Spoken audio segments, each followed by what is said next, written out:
3 women held hostage in their own car by a gargantuan green beast. This thing was so tall, it had all this slime on it. Its eyes were just like penetrating. Who wouldn't be screaming? We thought we were gonna die. The attack unleashed a lynch mob. People were showing up with guns, knives, clubs to hunt for this creature. Was the poison rain that fell on Oakville a secret government test? Everyone described it as a flu-like syndrome. Mom, talk to me. All I wanted to know was, what is this stuff? Warfare, it's biowarfare. In Oakville, they lived the terror, and it was a reality for them. An abandoned stretch of river, and the killer canines ready to ambush anyone entering their turf. It sounded 10 times louder than a wolf. I've got to get out of here. I feel like I'm going to die.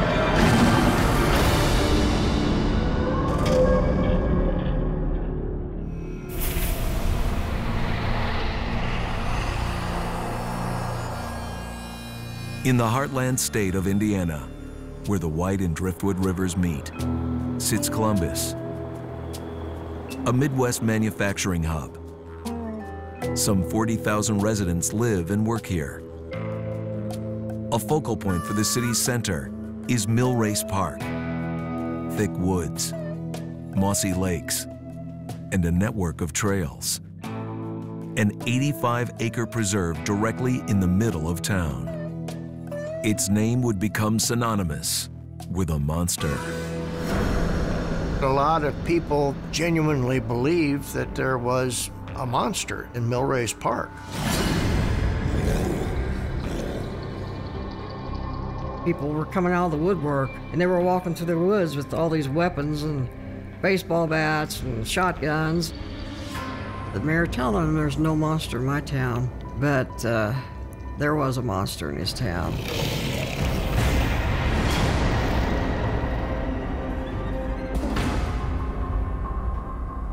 Chris McDaniel is a Columbus native and a paranormal investigator.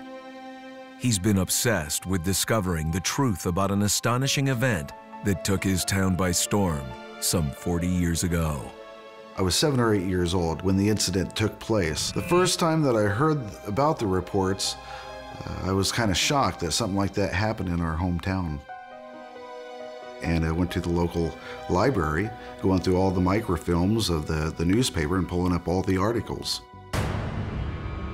It would all begin on November 1st, 1974. Did you guys have fun? Did you guys have a good time? That was fun.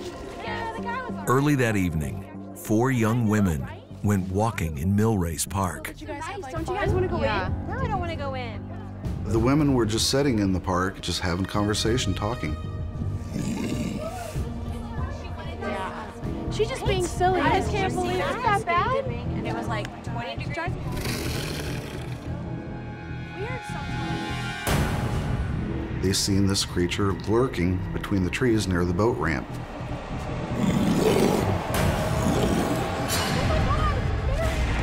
They described the creature as being 6 foot tall, bipedal, walking on 2 legs, had very sharp claws, was very dirty, almost mossy looking.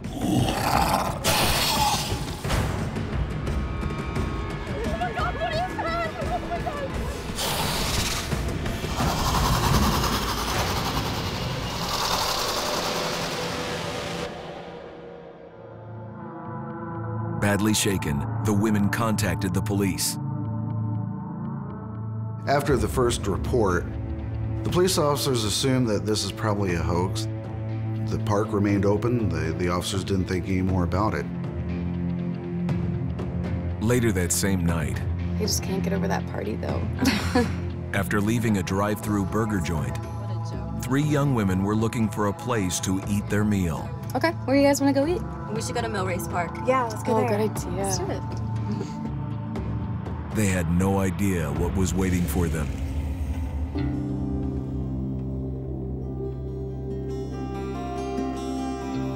Tyra Cataline was one of the women in that car. Sometimes when I think about it, it gives me goosebumps. Just, it takes me back to that evening. But I've never seen anything like that before. After 40 years, she's finally come forward to tell her story. I stopped talking about it because I was tired of hearing people saying, well, that didn't happen, and they didn't want to listen to the truth. November 1st, 1974 was a mild night. So Tyra and her friends decided to park down by the river in Millrace Park. I just honestly can't get over the party. I mean, it was fun. What a joke, though. But I mean, yeah, you can't. No, too much. Well. And we happened to park by the boat launch there, and in front of us was woods and then the river. Well, that was fun. That party was okay. He likes her.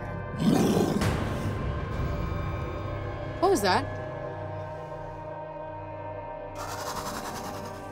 I saw something move over there. I couldn't see it. I told him I didn't see anything. Then the other one said, I think I saw it again. What was that? And then I saw something moving.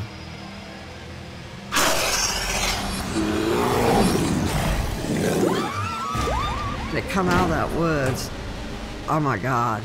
This thing, it was like nothing I've ever seen in my life. This thing had to be at least 7 foot tall, if not taller. It was taller than a normal man. Just beating on the windshield. He was trying to get in, and we were screaming. I don't know if that agitated him more or what. The only thing separating them and this creature was the windshield. What was that? I don't know. That was not a person. I don't know. We were all afraid it was going to come back, but we couldn't move.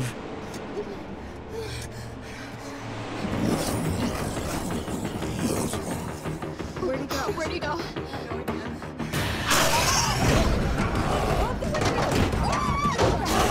There was this greenish tinge to the thing's face.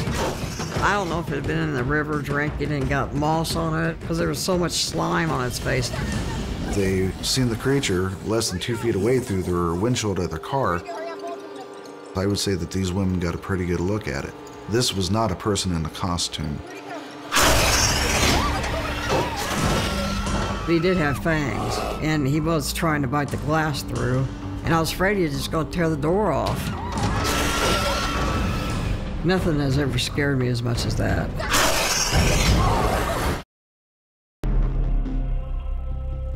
In Columbus, Indiana, on November 1st, 1974, a monster covered in muck threatened visitors in the city's downtown public park. After 4 decades, Tyra Cataline is now stepping forward to recount the horrific ordeal. It was just a typical evening, and shortly after Halloween, and we decided to go take our dinner down to the park and eat it and talk. He was talking to her all night, though. Yeah, I saw that. And we were just kind of staring into the dark woods. That party was okay. Out from the woods comes this thing.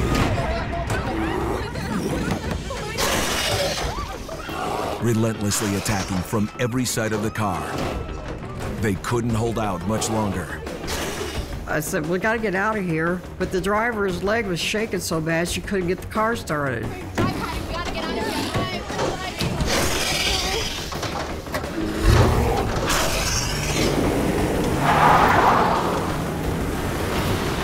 We were just glad to get out of there with our lives, as it was just the most horrible thing you ever saw. They wanted to head right home. But Tyra and her friends felt certain the attack should be reported to the police. I'm telling you what, you can play quarterback better than I can.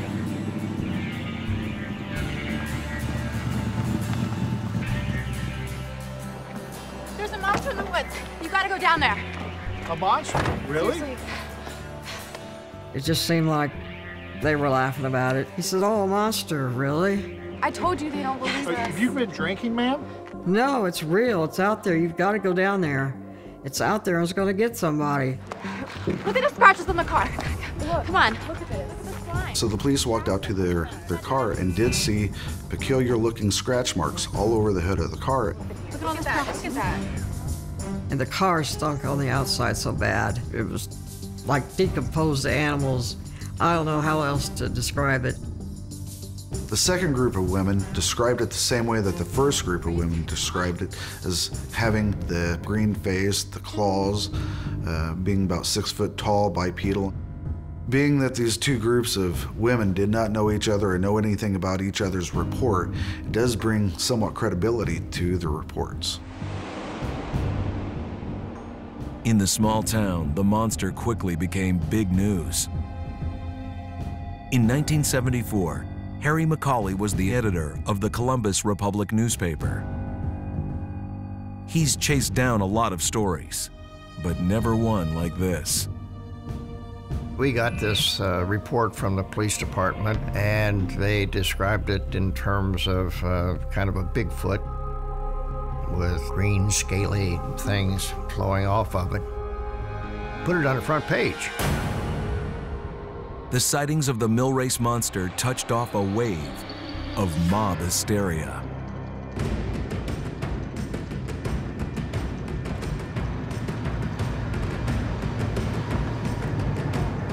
Residents took the news like a call to arms. All right, guys, come on, listen up. All right. They said they saw this monster down here by the water. The front page helped feed what developed afterwards. Police reported that people were coming down to the park armed with knives and clubs, searching for the monster. As the news spread further, the monster hunting mob expanded quickly. A lot of people were flocking to this area to get a glimpse of the monster. This was one of the largest monster hunts known in history, where all these hundreds of people were coming out looking for this creature. People were walking through the woods with baseball bats and shotguns. It was getting to be a dangerous situation. So the mayor had instructed the parks director to go ahead and shut down the park for the safety of the public. They were afraid that somebody was going to get hurt. Joseph, we found the monsters back that way. He chased us out. If they shoot, you're gonna go shoot him. We ain't shooting nobody tonight. Go. Whatever it was, it scared him away, probably. Because there was a lot of people coming in that park, and I'm sure it wasn't going to face all those people.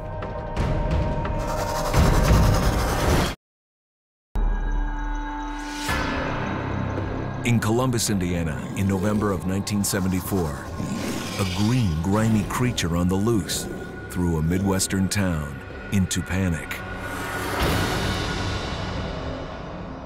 In what became one of the largest monster hunts in American history, hundreds of residents took up arms to search a downtown park. Time to go. Time to go. You know, we were lucky, I guess.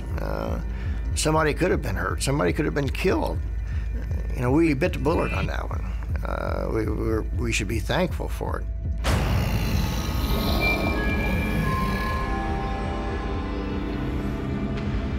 Nobody ever really could identify what it was. And to this day, I wonder where it came from and wonder where it went to. A lot of people speculate that maybe this is the same type of creature as the Bigfoot. There's a lot of similarities to it. However, this creature, the Millrace monster, has a green look to it, which is unusual. This is something a little bit unique and different. Just prior to the sightings, strange lights had appeared in the night sky. Was there a connection to the monster from the muck? A few months prior to this, there was quite a bit of UFO sightings around the area of Columbus and all over the Midwest. So some people were speculating maybe this was left behind by a UFO. Then again, is there an earthly explanation for the green coloration of the face and fur? I remember back years ago there was a dye factory in the park area. I'd heard they had dumped dyes in that river. Whatever the cause, for those who witnessed it, this monster was no hoax. I know it's real. And what I saw was not a joke. It was not a person in a costume. It was really something that could move around and grimace its face, and it was growling. It was very aggressive. So people can think what they want to. I know what I saw. And I saw something pretty bad. I can't tell you if it was Bigfoot. I can't tell you if it was a monster or an alien. I can't tell you what it was. I know it was real. I know I saw it. And I don't want to think about it too long, because it still scares me to this day.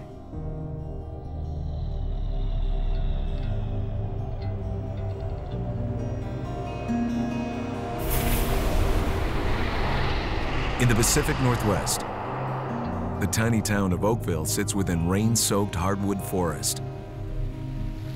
In this remote hamlet, some 600 townspeople are well acquainted with the region's relentless rainfall. We probably have about 275 days of rain.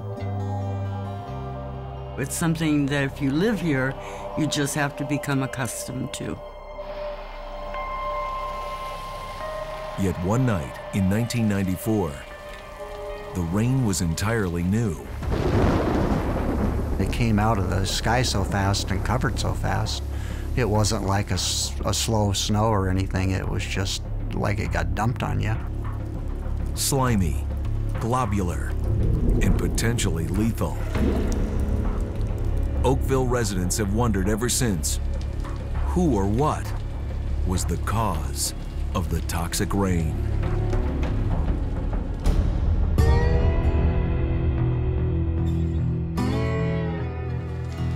In the early hours of August 7th, something in Oakville was wrong. Sonny Barcliff was working at a local Oakville store.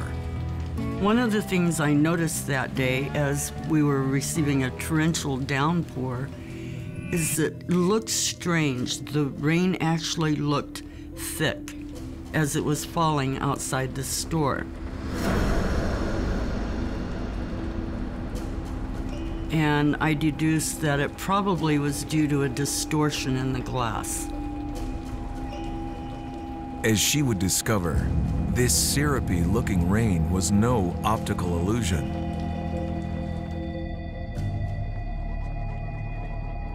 When Sonny arrived home, her mother was in the yard. My mother, she found something very strange all over the top of the wood box. She thought it was hail, but when she touched it, it was soft. She did, in fact, pick up some of the globules, squish them between her fingers, smell them to see if there was an odor. It was on the windshield of my truck, it was on the deck, it was on the wood box, it was in the foliage. It must have come down with the rain. You know, And so our only conclusion is it had to have fallen from the sky with the rain. These gelatinous lumps had coated some 20 square miles around Oakville. Sonny had some EMT training, so she and her brother approached this material with caution. We obtained the cleanest vessels we could find, and we went out on the front porch and we started scooping the globules into the container.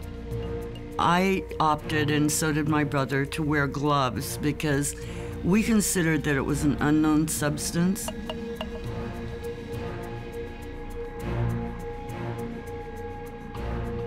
I tried floating it in water and dissolving it in alcohol. At one point, I even tried burning it. And oddly, it repelled the flame altogether. What is this stuff? At that point, I was very concerned. Sonny wasn't the only Oakville resident encountering this mystery rain.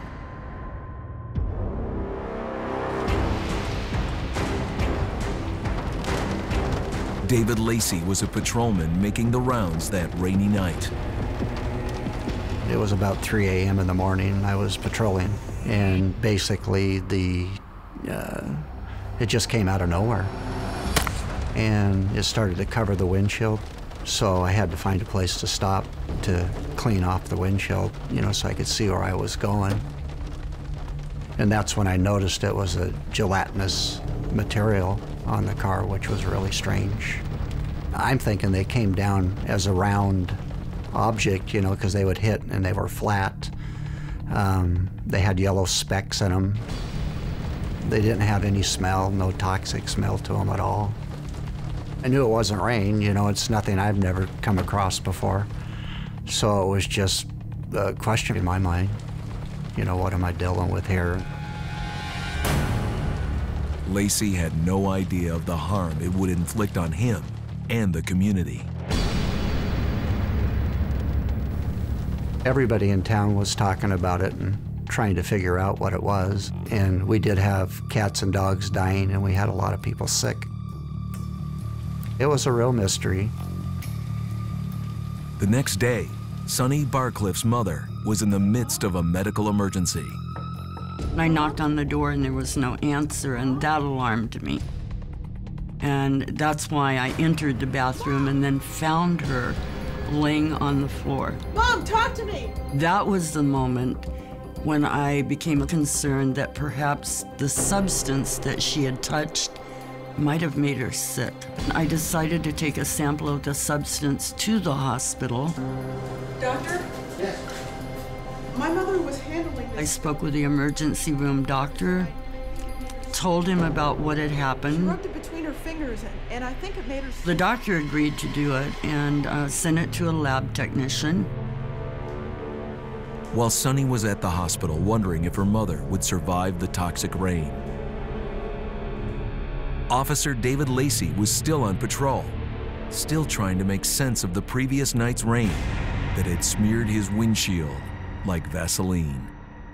I got called out for a suspicious vehicle. First the rain, now this. There were two guys with hazmat suits on, and from what I could see at that point, they were collecting this material. I rolled up and they got in the vehicle and left at a high rate of speed.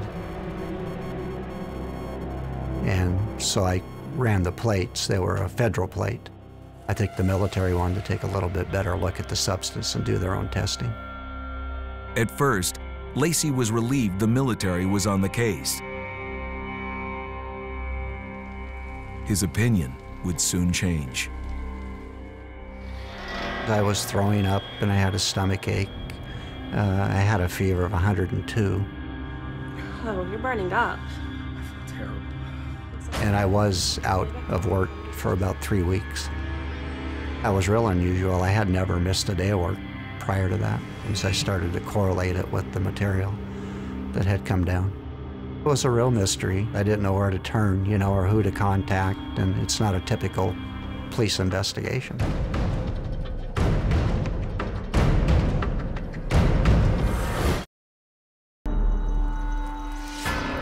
In the summer of 1994, Oakville, Washington, a small town in the Pacific Northwest, experienced a shower of thick, syrupy rain, one that had residents and local police puzzled. Then, people started getting sick. My mom was hospitalized for 3 days, and when she was discharged from the hospital, they gave her a discharge diagnosis of some kind of virus. Area doctors reported a spike in major respiratory illnesses. A virus could have circulated through the population, but a virus affecting local animals as well? My mother's dogs became ill about a week after the fallouts. I found my little kitten dead on the doorstep. We double bagged the kitten, we hosed down the porch, and we even disinfected it with bleach, and we then carried the kitten to a spot far away and buried it. With all the rumors circulating through Oakville, it didn't help that local health officials issued no public statement about the mysterious rain. It was really frustrating, and we didn't get a lot of help from outside agencies. It got to the point where, it's just dead end after dead end. Washington's Department of Health eventually conducted an analysis of the rain, but the report wasn't publicly released. Monsters and Mysteries has obtained a copy of that report. Its conclusions are stunning. The lab report identified human white blood cells and 2 types of bacteria known to cause illness. The epidemiologist who was studying the substance concluded that it was something that a bacteria or a virus could be inserted into. All right, let's go to Jack on KOGO. Radio host Clyde Lewis makes the case that Oakville was exposed to a biological experiment conducted by the U.S. military. There are histories of open-air tests being done on American citizens without them knowing. I mean, cadmium sulfide dropped on an area of Minnesota where stillborns and miscarriages happen. I mean, we are testing these things. Recently, the Department of Defense acknowledged they conducted more than 100 biological warfare tests between 1952 and 1969. Over St. Paul, Minnesota, and St. Louis, Missouri, the Army sprayed cadmium sulfide, a toxic metal, now known to be a potential cancer-causing agent. I think the government is doing this because, of course, they want to know how we would react to biowarfare. And how better to figure out a bioattack than to run bioattack scenarios on places like Oakville, you know, small towns that, you know, we don't hear about. The explanation is both baffling and potentially criminal. But for the Oakville residents, perhaps the worst part is just not knowing. I don't think it's right if in fact it was the Department of Defense conducting a readiness exercise. We were experimented on, and I'm still feeling a little angry about it. Even when I took over as chief of police, I continued to investigate it, and it was a real mystery. And it does eat away at me because I'd really like to figure out what it was. We don't know.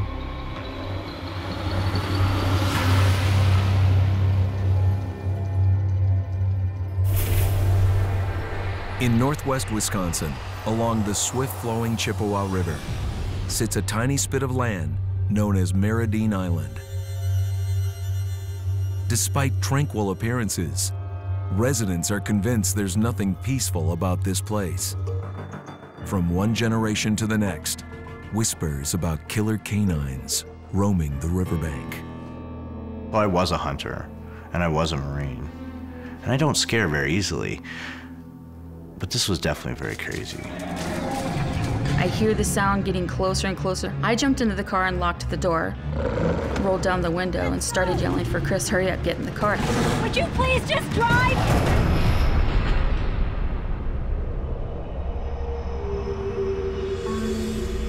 In the late 1800s, Maradine, Wisconsin was a bustling lumber depot and ferry crossing. Eventually, the timber business played out, leaving Maradine a ghost town. Then, the sightings began. We have reports of a creature roaming the area that was terrorizing the community back in the early 1900s, devouring livestock, ripping them apart, chasing children home from school. Witnesses described this early creature of being the size of a bear, but shaped more like a dog or a wolf, heavily muscled. The creature was never caught, and it still seems to be roaming that area. To this day, reports of supernatural creatures continue to circulate. All the sightings clustered around an old boat landing just across the river from Maradine. People seem to be drawn to the area, and they don't necessarily know why, but once they get out there, they get feelings of dread, of eeriness, that something's just not right. In the fall of 2005, Shelley Touchstone and her fiancé, Chris Weiner, went for a picnic along the river. See? Creepy, right? They wanted to find a secluded spot and thought the ferry crossing might be a daring choice. Listen. Do you hear that? What? Silence. No kids. Chris, stop trying to scare me. There were stories of growling, and some even claimed to have seen the devil dogs. This place is a little freaky. I still believe that that was just folklore, people telling stories to scare each other. What if we lose our keys? Chris, give me those. Come on, Chris. I felt great. We had a night out, finally alone time away from the kids.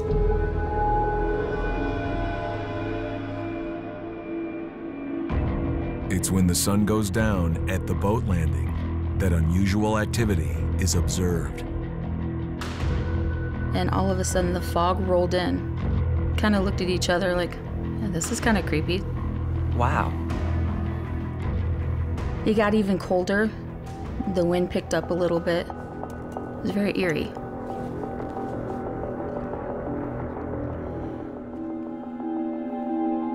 And the next thing we knew, we heard movement in the leaves.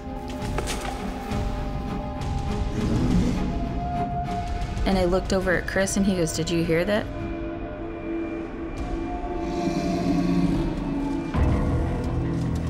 The footsteps were getting closer and closer. You could hear it snapping twigs, snapping even branches, it sounded like. It sounded like a giant was coming through the forest. My first instinct was, it's a bear, get in the car, lock the door. My adrenaline is rushing, because I want to know what's coming. Let's go! But yet I don't see anything. I looked for shadows, and there was nothing. It was just the sound coming toward me. Would you please just drive? I'm in the car and I'm yelling at him, "Chris, get in the car, let's go." It sounded 10 times louder than a wolf. I was frantic, I was shaking, I felt just terrified. But I thought, this is it, I'm going to die. Something that I can't even see is going to take my life, and I'll never see my children again.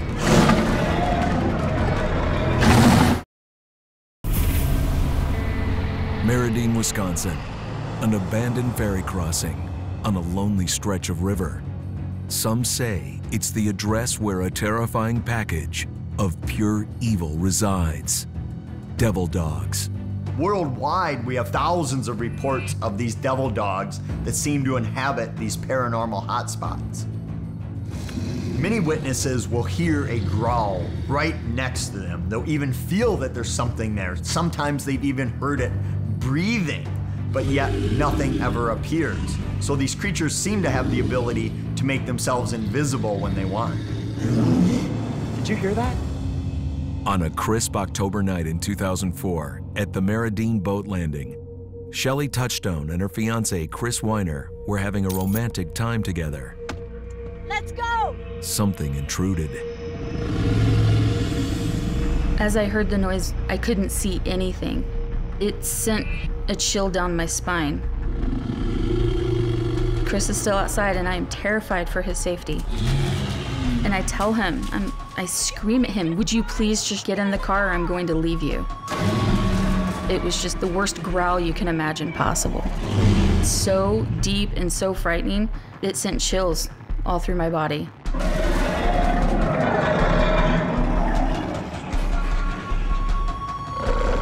My keys! Go! Please, hurry up!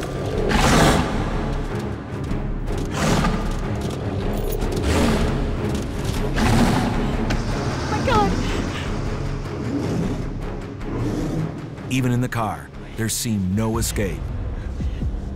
We turned back onto the road to go up the hill, and it sounds like this thing is running up the hill right next to the car. It sounded like a huge dog, just a massive dog, something huge, just running right next to the car. At that very moment, I thought, what in the world is going on? I've got to get out of here. I feel like I'm going to die. Shelley and Chris reached the top of the hill, certain this moment would be their last. We get to the top of the hill, and the noise stops. There was nothing there. Chris, let's go. But something was growling, something was chasing us. What else could it be? It had to be the devil dogs. Encounters like this one have fascinated Chad Lewis for years. As an author and paranormal researcher, Lewis began investigating the Chippewa River area, determined to find the cause. It used to be more of a thriving community, but today it's just the remnants of people who were once there, people who are growing older and refuse to move out of the area. Mary Dean Island doesn't yield its secrets easily. Yet at some point, Chad realized the answer was staring him in the face. Mary Dean. As he'd discover, the name is actually Mary Dean. The legend started back in the 1800s when a young woman by the name of Mary Dean did in fact drown in the river. We don't know how old Mary Dean was when she died. All the newspaper accounts different, but she definitely has taken on the role of a murderous siren. Mary. Detective. You almost made it to Canada. Why do you have to be so handsome?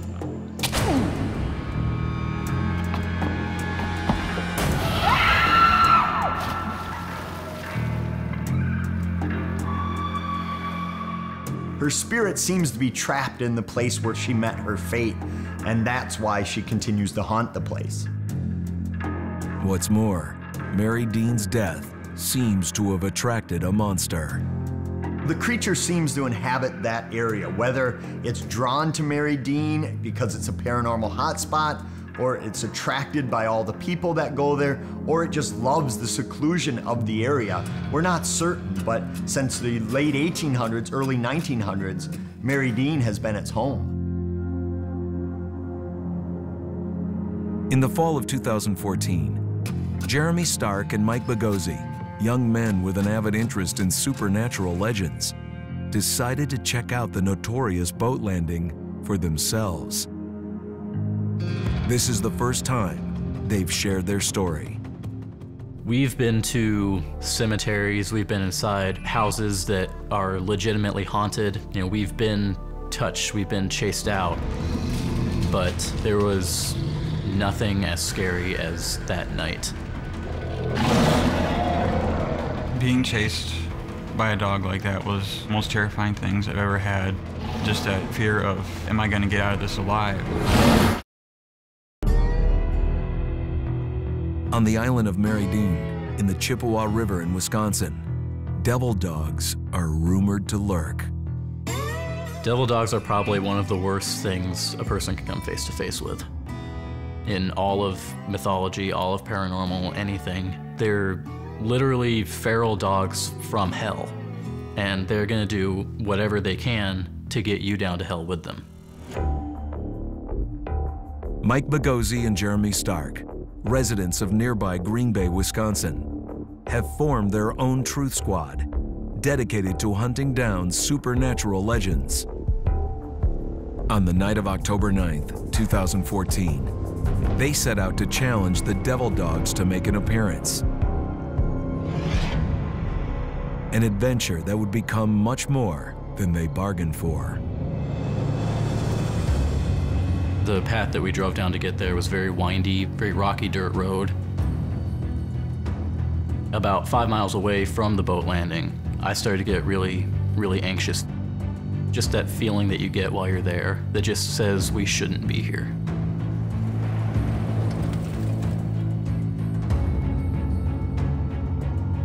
You couldn't see more than 10 feet into the woods. I refused to take the truck out of drive. I had the wheel turned all the way to the right so we could make a quick turnaround and get out of there.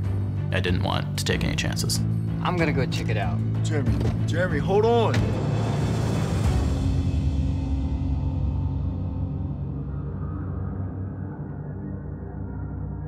It was so still out there. And then I'm looking down the shore, and I see this fog start to roll in.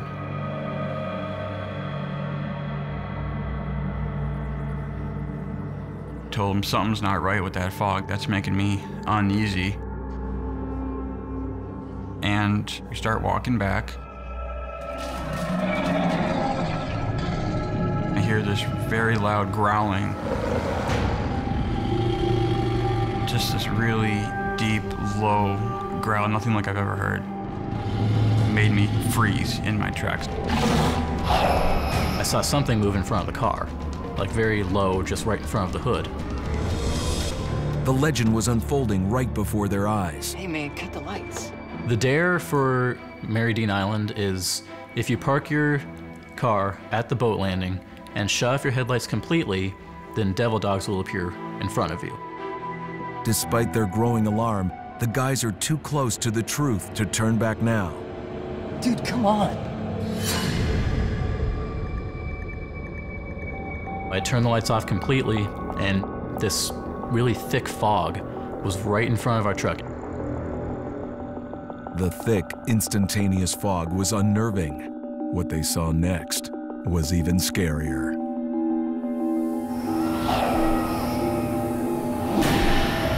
What is that? It looked just like the shape of a person. A very thin figure walking through the fog.